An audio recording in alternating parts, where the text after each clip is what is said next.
ભાવનગર શહેરના લીલા સર્કલ નજીક સગીર વયના બે બાળકોએ કાર લઈને બેફિકરાઈથી ચલાવીને લીલા સર્કલ નજીક એક આધેડને અડફેટે લીધા તેને ગંભીર ઈજા પહોંચી હતી। ભાવનગર શહેરના તરસમિયા ખારસી નજીક રહેતા દીપકભાઈ કંટરિયા જેઓ પોતાના કારખાનાથી ઘરે જઈ રહ્યા હતા।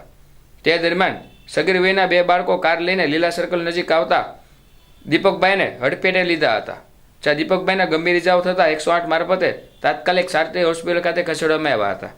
આ અકસ્માત સર્જાતા લોકોના ટોળા એકઠા થવા પામ્યા હતા।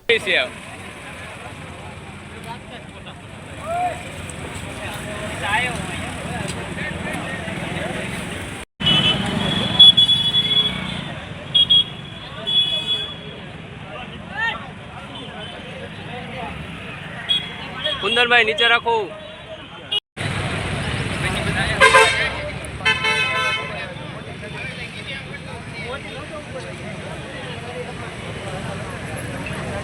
નહીં